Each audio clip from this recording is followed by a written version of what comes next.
Assalamualaikum warahmatullahi wabarakatuh. Alhamdulillahilladzi nahmaduhu wa nasta'inuhu wa nastaghfiruh wa na'udzu billahi min syururi anfusina wa min sayyiati a'malina may yahdihillahu fala mudhillalah wa may yudlil fala hadiyalah. Asyhadu an la ilaha illallah wa asyhadu anna sayyidina Muhammadan abduhu wa rasuluhu la nabiyya ba'dah. Rabbi shrah li sadri wa yassir amri wahlul 'uqdatam min lisani yafqahu qawli, amma ba'd. Pemirsa yang dirahmati Allah Subhanahu wa taala, alhamdulillahirabbil alamin. Pada kesempatan hari ini kita masih diberikan kesehatan, masih diberikan kesempatan untuk tetap menjalankan ibadah puasa dengan harapan semoga semua ibadah yang kita lakukan di bulan puasa ini tentu mendapatkan ridho keberkahan dari Allah Subhanahu wa taala. Baik, tema kultum pada hari ini adalah beberapa masukan, yaitu bagaimana sih seseorang itu ketika memutus tali silaturahim, gimana hukumnya. Baik, saya mengutip ya dari sebuah hadis ya, dan juga ayat tentunya. Dalam Al-Qur'an juga diterangkan bahwasanya wattaqullahal tasaalu bihi wal arham innallaha kana 'alaikum raqiba. Yang kurang lebih artinya adalah bertakwalah kepada Allah dengan mempergunakan namanya. Kamu saling meminta satu sama lain dan peliharalah hubungan silaturahim. Sesungguhnya Allah selalu menjaga dan mengawasinya. Jadi silaturahim ini menjadi sebuah hal penting bagi kita ya, selaku umat manusia, karena kita tentu di era yang serba modern, serba cepat, serba digital ini, kemudian kita dihadapkan dengan berbagai problematika. Banyak anak yang tidak mengakui orang tuanya hanya gara-gara masalah sepele, ataupun juga sebaliknya orang tua yang memutus hubungan silaturahim kepada anaknya hanya mungkin gara-gara berbeda pendapat, atau mungkin gara-gara hal-hal sepele yang mungkin itu sebetulnya bisa kita selesaikan walaupun tidak harus dengan memutus tali silaturahim. Jadi sebetulnya silaturahim itu, kalau silah itu secara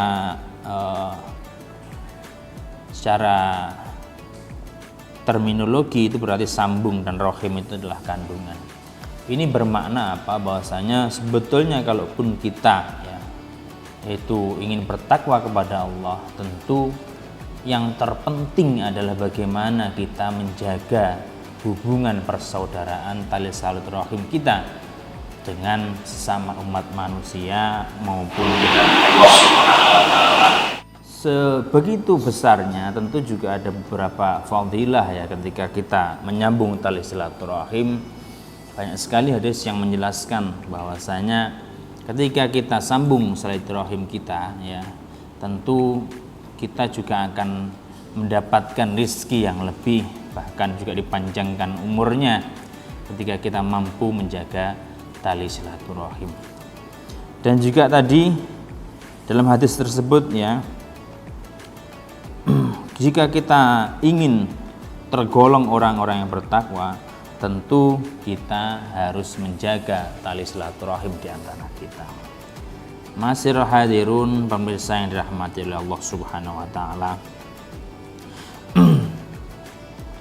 Menurut Hadratul Syekh, yang paling wajib dilakukan oleh manusia adalah menjaga silaturahim atau tali keluarga ya, hubungan keluarga dengan orang yang termasuk kategori mahram. Nah, ini yang kadang disalah artikan. Sebetulnya ada terminologi, oh kamu bukan muhrim. Yang dimaksud bukan muhrim itu ya, seharusnya muhrim itu adalah yang haram untuk dinikah. Nah, sedangkan siapa yang haram untuk dinikah? Yang haram dinikah ya tentu orang luar. Nah, kalau di kita ya, istri itu termasuk ajnabiyah ya, orang lain ya, sehingga tidak haram. Kemudian ajnabiyah itu orang lain ya. Ya, sedangkan muhrim itu orang yang haram kita nikah. Siapa saja ya, tentu yang mempunyai talian persaudaraan sejarah dengan kita, seperti ayah ya, ayah kita, ibu kita, saudaranya ayah dan lain sebagainya. Itu merupakan muhrim bagi kita gitu ya. Nah, sedangkan istri itu karena boleh dinikah berarti dia ajnabiyah ya, berarti orang yang boleh dinikah ya, bukan muhrimnya tapi ajnabiyah gitu. Baik. Terus kemudian ya, bagaimana hukum memutus tali silaturahim gitu. Di sini jelaskan bahwa saya mengutip beberapa hadis qudsi ya, bahwasanya annar rahman qala Allah azza wa jalla annar rahman khalaqtur rahim wa syaqaqtu lahas ma minas wa syaqaqtu lahas ma minasmi faman wasalaha wasaltu wa man qata'aha qata'tuhu. Mohon maaf ya, yang kurang lebih dalam hadis qudsi itu menyatakan begini, Allah azza wa jalla berfirman, akulah sang Rahman, aku juga yang menciptakan rahim, dan aku pula yang mengembalikannya dari nama-namaku, mengambilkannya dari nama-namaku. Barang siapa yang menyambung tali silaturahim, maka aku tersambung dengannya. Dan barang siapa ya, wasaqaqtu lahas ma'a min asma'i ya, jadi faman wasolaha wasoltu waman qata'aha. Nah ini barang siapa memutuskannya, qata'tuhu ya, aku pun memutus atau terputus darinya. Artinya jika kita memutus tali persaudaraan kepada sesama kita, itu berarti juga memutus hubungan kita dengan Allah Subhanahu wa Ta'ala. Maka dari itu, orang yang sedang bertengkar itu normatifnya kalau bisa jangan sampai melebihi dari 3 hari. Memang minta maaf itu berat, tapi lebih berat lagi memaafkan.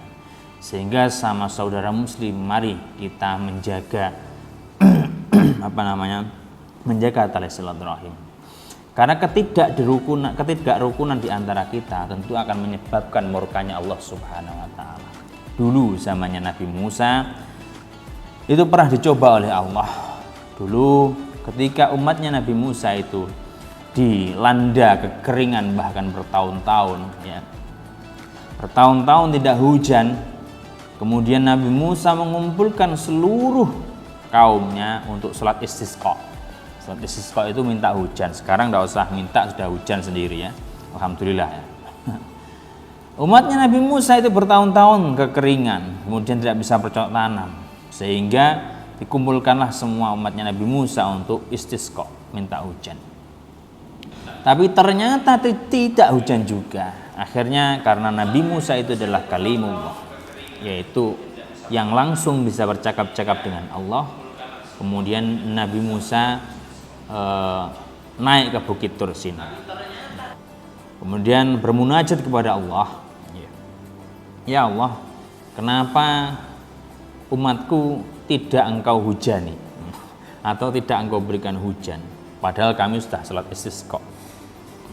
Akhirnya Gusti Allah menjawab, ya Musa, kalau umatmu tetap seperti itu, tetap saling congkrah ya, tetap saling tidak bisa menjaga tali silaturahim ya, maka mbok sholato berkali-kali sholat istisqa itu ya, tidak akan saya beri hujan. Kemudian Nabi Musa berkata, ya Allah, siapa sebetulnya orang-orang yang congkrah itu, tidak mau rukun, tidak mau menjaga tali silaturahim? Tak jotosane, katanya Nabi Musa begitu. Loh Musa, saya itu melarang, saya masih Gusti Allah. Gusti Allah itu melarang untuk hibah ngerasani. Ya saya tidak mau atau menunjukkan, berarti nanti saya lah ngerasani. Nah inilah kebaikan Gusti Allah seperti itu. Gusti Allah itu melarang rasan-rasan, melarang hibah. Gusti Allah sendiri juga nggak mau hibah. Wes sudah, suruh rukun saja, suruh saling mempererat tali silaturahim, walaupun toh kamu tidak perlu sholat istiqo, pasti akan hujan. Nah ini adalah menjadi suatu yang penting, bahwasanya menjaga tali silaturahim itu sangat penting dan sangat dibutuhkan di antara kita, sehingga turunnya rahmat Allah itu berkat rukunnya kita, eratnya tali silaturahim di antara kita. Saya pikir cukup sekian yang bisa saya sampaikan. Ihdinas siratal mustaqim, wallahul muwaffiq ila aqwamit thoriq. Assalamualaikum warahmatullahi wabarakatuh.